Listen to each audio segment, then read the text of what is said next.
Well, there we go, a little job today. See that blue flashing light in the back of the tunnel there? Yes, well, it's the underside of this. So we're just going to put some black paint on the underside of this. Well, hello there. I'm just in from walking the dogs. I've got a few minutes. I'm going to catch up with a couple of those little jobs that we never do.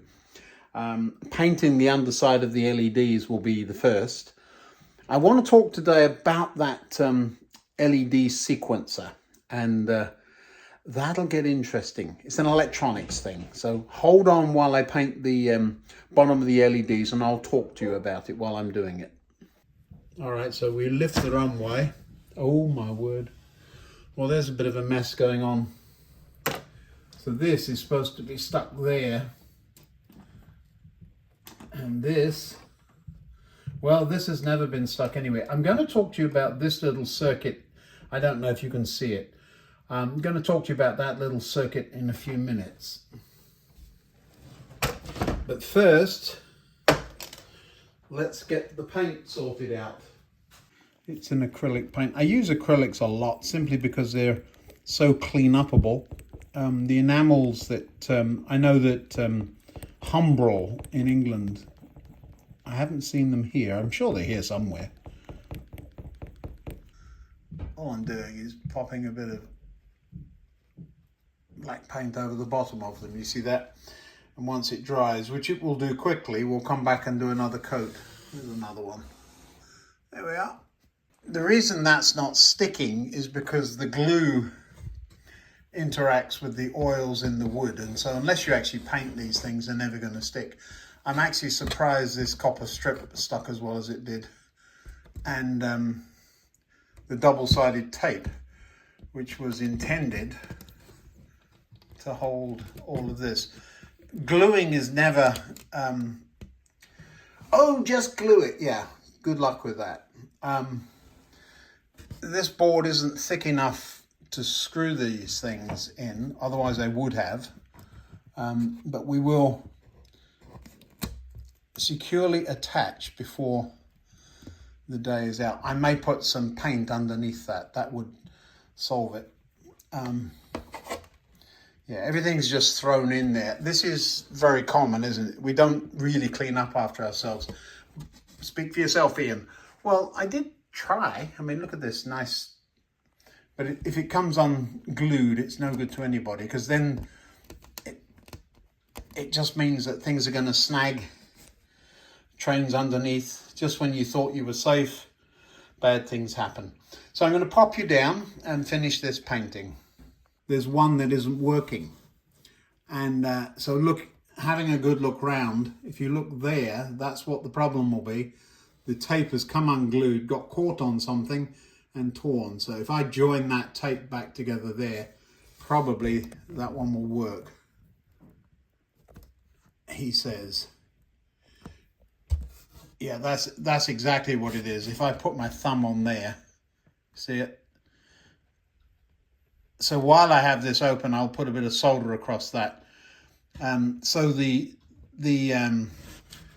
connector block falling down grabbed on that shorter wire and tore the tape. Do you see how important it is to stay tidy? So I will resolve all of this before we're finished today.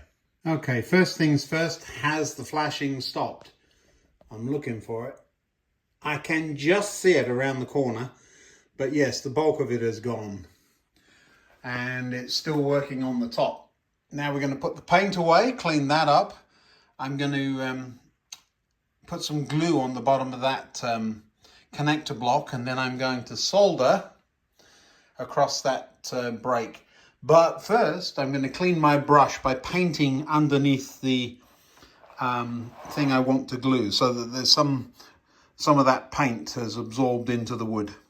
Now, if I had any sense, I'd paint the whole thing while I'm at it, but not today. Well, here's a tip for you. I can't clamp anything there, but I can prop it up. So what I will do is make a way of propping, probably just that one on its own, is it? Yeah, just this one on its own.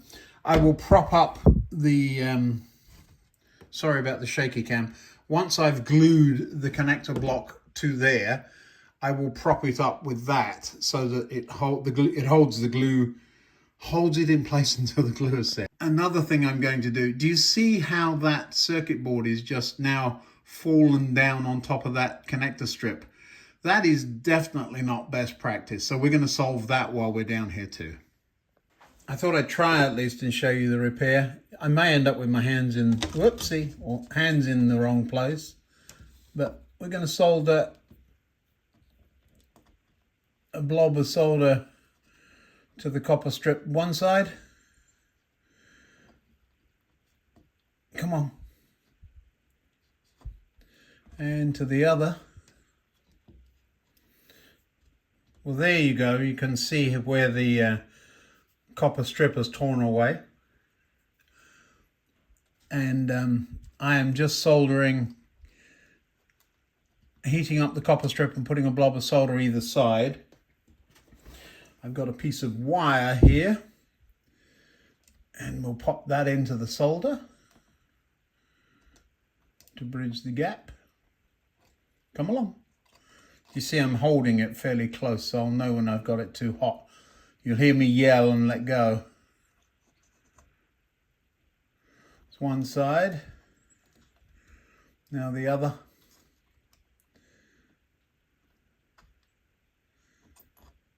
So all I've done is bridge the gap. I'm going to take that pad off there. That's no use to man or beast.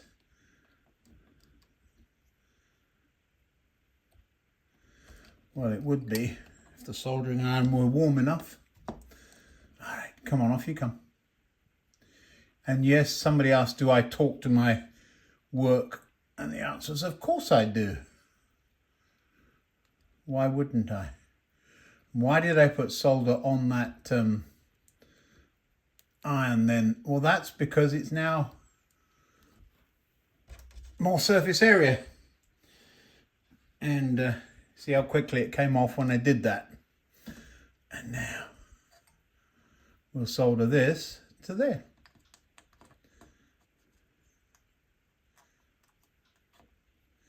And everything's happily working again.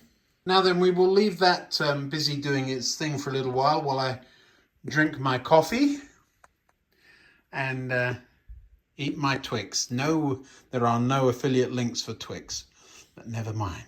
Now then, what I wanted to talk to you about today was that sequencer, the thing that made the lights go bing, bing, bing, bing, bing, bing, bing, and then back. I'll show you a circuit that does that, and then we'll have a little talk about it. And I was going to be finishing that stairwell today, but I've managed to break my years-old Stanley knife, which now means the blade is wobbly. So I was trying to snap the blade off and managed to snap the knife instead. So that's a trip out to buy one or order one. So that's why we've moved on to sequencing lights.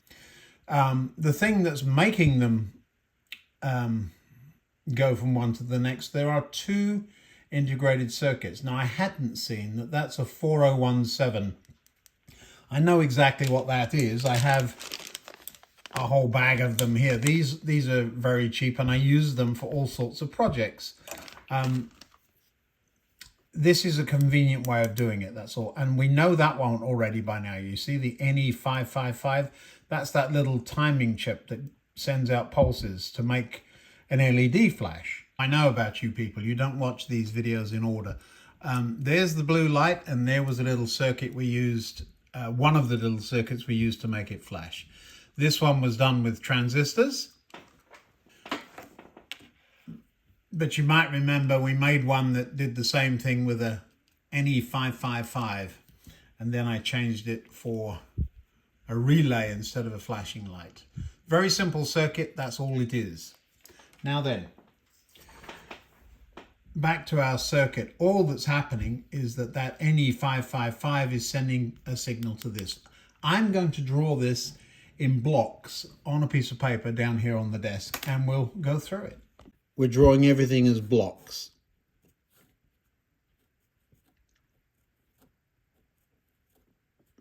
So we got a 555 that magically makes an LED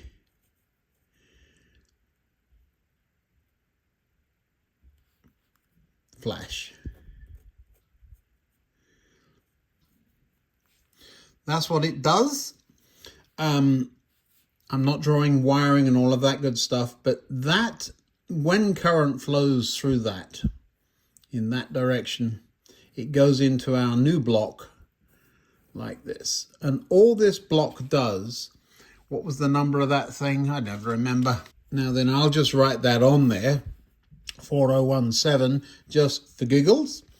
And all that's happening is every time that LED flashes, current flows.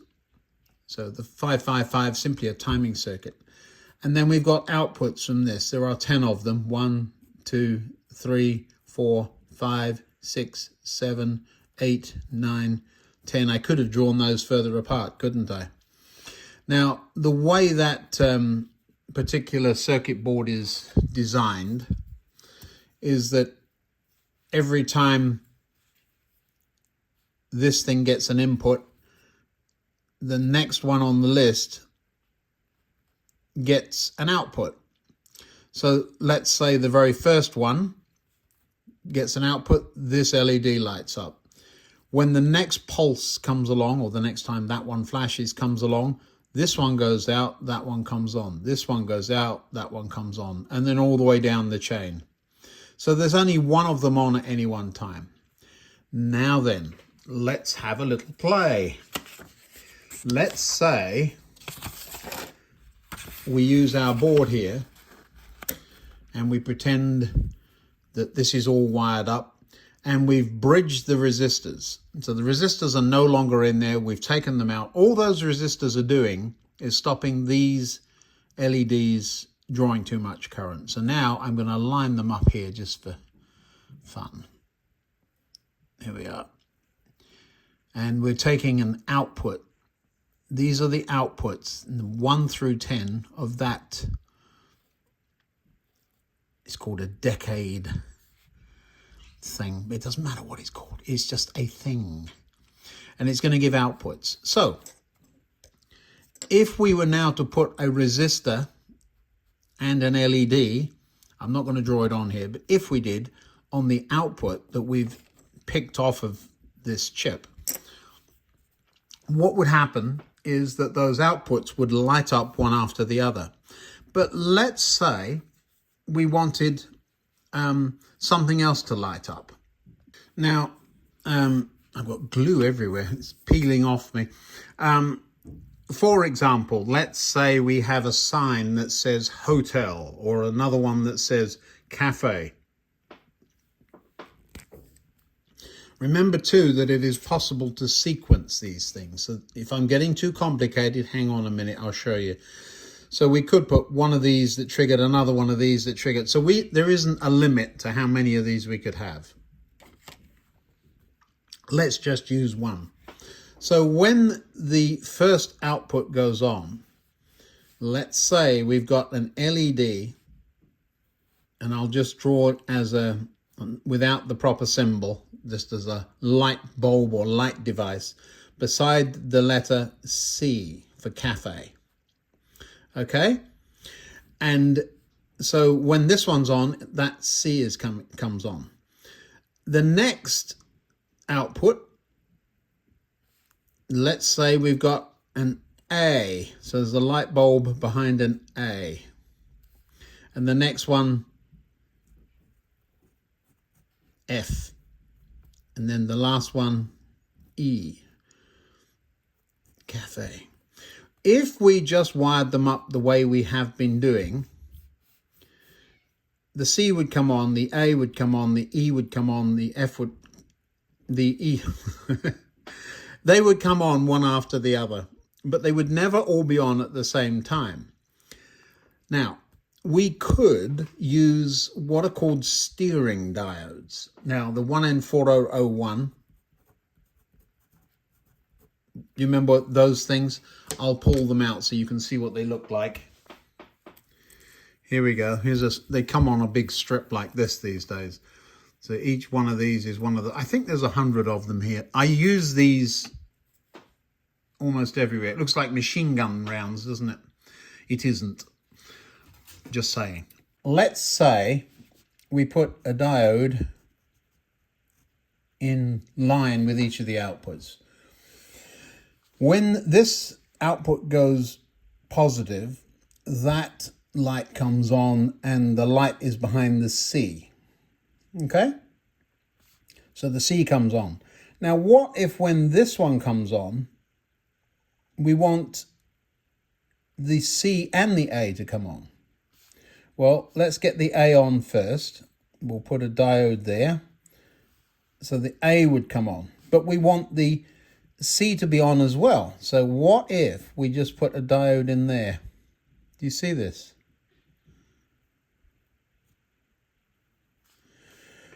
Or we put a diode from there. It's called a steering diode. Okay? So now the output of this, that really should be there. But the output of this goes through that, turns the A on, and also turns the C on. Okay? Do you see how it works? I'm going to redraw this properly in just a minute, but you're getting the idea, I hope. Now, when the F comes on, here comes the F. The reason we put these diodes in so that the volts that come along here don't end up going back there and then doing things we don't want them to do. But now we want the F to come on. We want the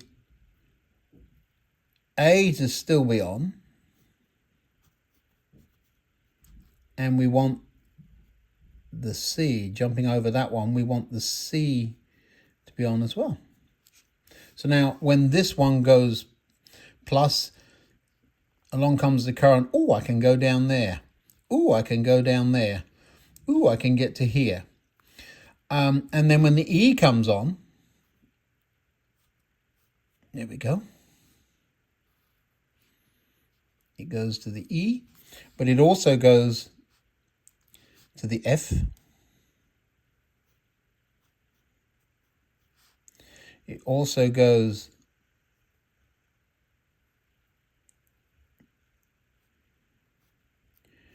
to the A, and it also finds its way up there. We're squeezing them in here. Do you see that? So now when this one comes on, it turns that one, and that one, and that one on. So all four come on. So the end result would be C lit, C and A lit, C, A, F lit, C, A, F, E lit. What if this one we don't put anything? Now it goes out again. And this one, we put a diode to there. Now this one will light all four of them again. Do you see that? Where you put these diodes and how you it does look complicated, doesn't it?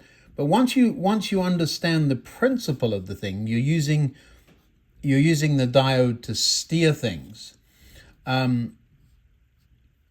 You can arrange them in any way you like. Usually we will put these behind there.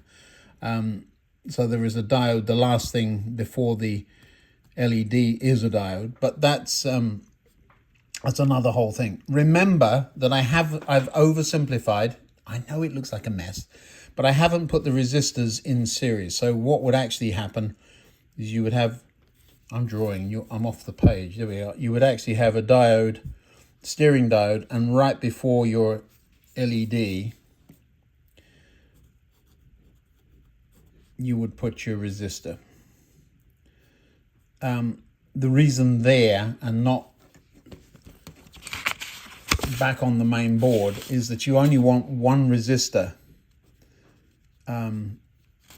between each output and the LED. You can have as many of those tied together as you like, within reason. Come on. Like that. But you're not adding them up. You're not taking your diodes off of there or whatever. So all of these, that's why I've drawn this as light device. That includes a resistor. So do you see how that works? I know if I'm not explaining it well, I'm sorry, but that's what a steering diode is. So today we're talking about steering diodes and these things. I should really make this up just to show you, shouldn't I? Oh, now I've talked myself into something. So cafe, the first step, step 1 C, step 2 C A, step 3 C A F, step 4 C A F E, step 5 nothing, step 6 C A F E, step 7 C A F E, step 8 nothing, step 9 cafe, step 10 nothing. So what would that do? Now I've intentionally stuck with a sequence of 10. You can have as many sequences as you like, and just if you want more than 10, you take the output of this one into the next and you just keep going. But so step 1, it goes C, CA, CAF, CAFE, off. Comes back on, stays on for twice as long as this. So stays on, goes off, flashes back on again, goes off and starts over again. So you would have a rather tacky cafe that did that outside with the sign. I think it might look fun. So we'll do it. We'll make this up. Now, how would you get your sign to work and all that good stuff? That's all the mechanics of the thing. But the electronic sensor, there's your truth table, we might want to call it. So how many diodes are we going to need? A whole bunch, which is why I order them by the 100. And we'll just make up that circuit board wherever it went. There it is. We'll make up that circuit board. I'll have a look at which resistors I need to take out, and how I need to wire that to a breadboard. But yeah, that's what we're on today.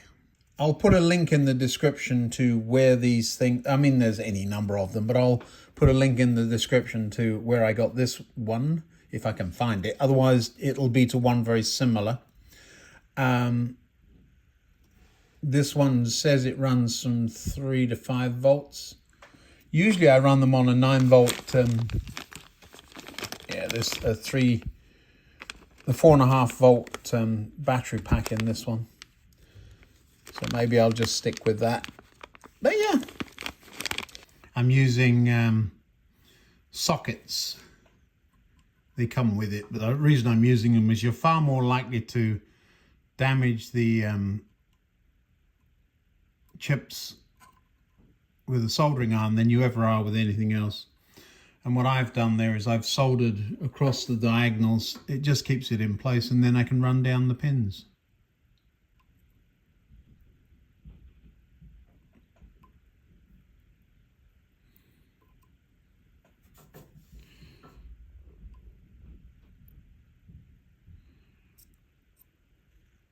If there's a critique out there for my soldering, do it yourself. Come on. I'm joking. Now then, that's the finished product, other than shoving the chips in the holders. The outputs would be 1, 2, 3, 4. Well, it's not. It's this one here, so it'd be that one, then this one. So they're all over the place. So rather than do that, and to keep things simple, what I will do is short circuit all of the resistor positions in the board, just so that I know that I've got to take an LED output from one side, but I've also got to put a resistor in. The reason for doing that is you don't have to remember which one it is all over the board. You're just going straight down the line here. So all I'm doing, short-circuiting the resistors. Yes, about that. Doesn't look too bad, does it? Now a minor diversion here. Most of my more expensive tools are in such cases. All I'm going to do here, I've got black on clear loaded. This is a label maker. I'm just printing out the word cafe.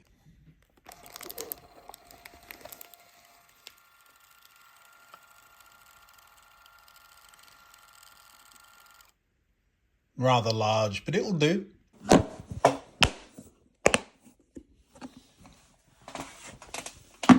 Some of those tools, they last forever if you put them in those cases, but some of them, the cases cost more than the thing inside them. This is purely for this project, but I've cut the letters up. I found a piece of diffused plastic, and I'll stick the letters on it. Now you would separate them behind with a piece of card or something. I'll trim that up and it'll make a sign. Right, so I've got the board assembled. I've made a bunch of these jumpers up. So I will solder them into one end and then plug the other end into the breadboard, and we'll be able to get on with this. Right, so what we've got, ooh, it looks complicated, doesn't it? It just isn't, people. Look, just one chip, two chip, couple of resistors, a wobbly variable resistor, and all of these wires are simply where the diodes would go. And what I'm just going to do, oh, this one with the blue line on it, that's just a piece of heat shrink. I'm just going to tuck that into the negative rail, just so I can tell the difference. And then we'll pick 10 rows of these, a few rows apart, making sure I'll go 3 rows apart. Shall I, just for fun? Right, there we go. Now I've got to get some steering diodes and some LEDs. I'm going to use white LEDs. I only need 4 of them. Resistors. What did I do with? Oh, here they are looking at me.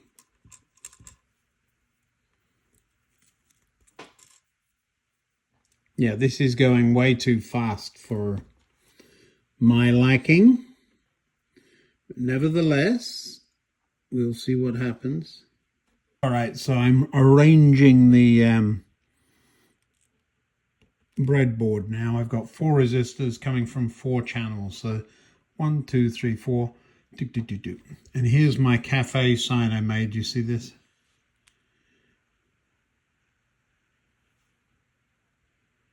So that would be what was going on. Now, by adding some steering diodes, where are my steering diodes? He says, running away to find them. Here's some diodes. Look what we can do. So all I'm doing right now is adding diodes in between the outputs of the chip and the LEDs. So this is number 3, and that goes into that one there.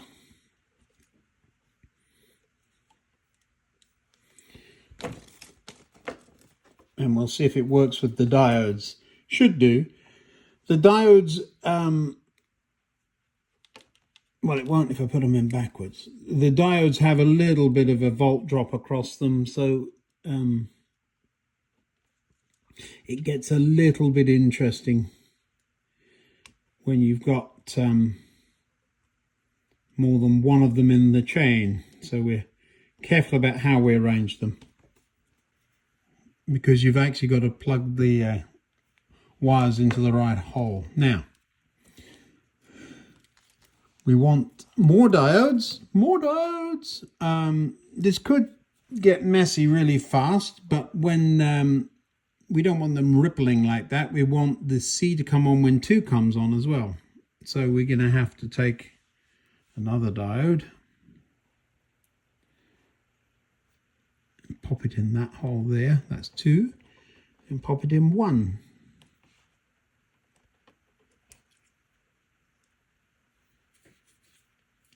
that's working. It doesn't, you might see it's changed the pattern a little bit. I will pop some of these diodes in so that you're not just looking at the back of my hands. I'll pop some of them and then explain what I'm doing. Oh my word, this looks complicated. Let me explain what I've done.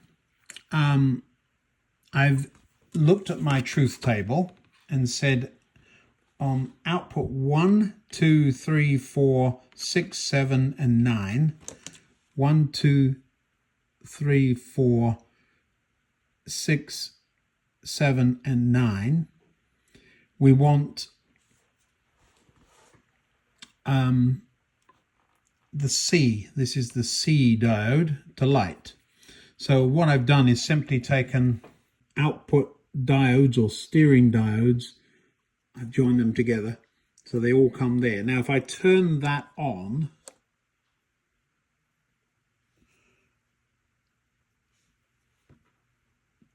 it has a particular rhythm to it. The long there is where the sign is staying on. Now, clearly, I would like to slow this circuit down significantly, and the way I would do that would be to increase the resistance of that variable resistor, or change one of these capacitors. We're not doing that at this minute. We're proving the concept. Now, what I'm going to do now is going to, I have to wire up for the A, okay? So I want 2, 3, 4, 6, 7, and 9 now, okay? It's like knitting, isn't it? So really all I'm doing, it's a big puzzle. I've got the code in front of me. I'm simply looking at the output and taking that, so 1 has to go to C, so 1, this one here, has got to get to C. And so what we do is we find a diode, we plug it into one. When it doesn't reach, we just take it somewhere else and put another jump in. Just making sure we're not joining things together we shouldn't be. So we've got the C and the A done. So we've got 1, 2, 3, 4, 5 more diodes for the F. Let me see where they go. All right, so there's the circuit. Doesn't it look fun? But let's see if it works.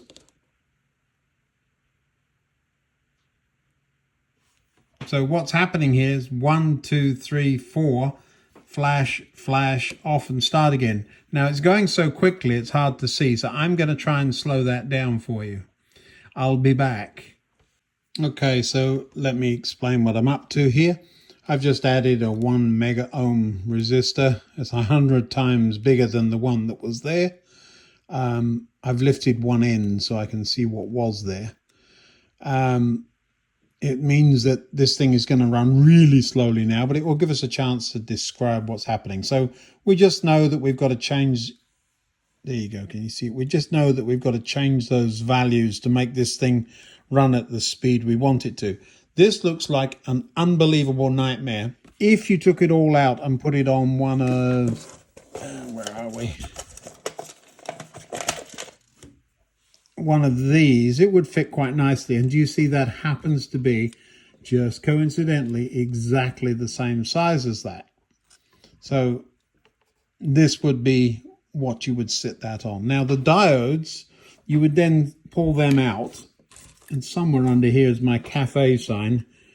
We'll pop that on top. The moment I start moving wires around, we should probably try see if this thing works. I'm just looking around, making sure I haven't got anything touching. There is one there, look. See?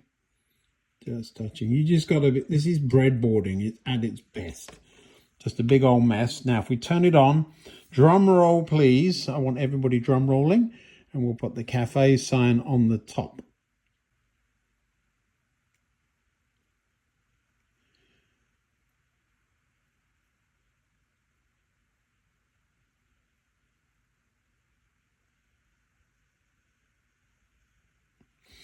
So what we would then do, having done all that, we would find a suitable cafe to put this beside. So there would be a nice sign there would be a beautiful cafe. You see this one? With a sign beside it. Right, so that's the idea. Obviously, this thing needs tidying up. Obviously, it needs C, A, F, E. They all go out. They all come back on. They stay on. They go off. They come on for half the time, go off, and starts over again. Now, the design of, that's kind of a nice cafe, and it's rather classy for a tacky cafe sign.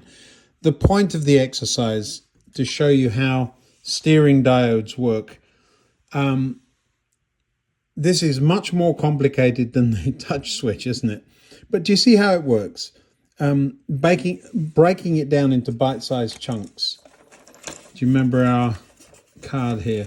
So we've got a 555 that sends an input into a 4017. So there's the 555.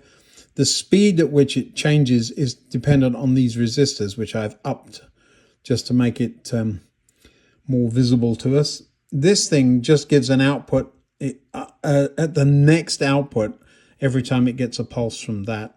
Those outputs have been taken over to this breadboard, and each output has a bunch of diodes on it based on a truth table. Now, the truth table is simply this thing. 1, 2, 3, 4, 5, 6, 7, 8, 9, 10. That's how it works. It looks complicated simply because it's a rat's nest. But when you tidy it up, I think you might have seen how this thing works today. I had hoped that the corner cafe would fit, but really that's way too close to the rails. So we're going to have to find somewhere else. We might find a bit of a village show up over here in the future. There is a hotel that goes with that. I have no idea where it is, but that, yeah, we could squeeze something in there instead of just the farmer's field, couldn't we? We'll see. Anyway, I hope you enjoyed that. We'll go on back and have a look at our runway lights. They're basically the same thing. There they are. That's doing the same thing. It's just output 1 goes to output 1. I haven't used any steering diodes. I'm going to leave that just for a little while.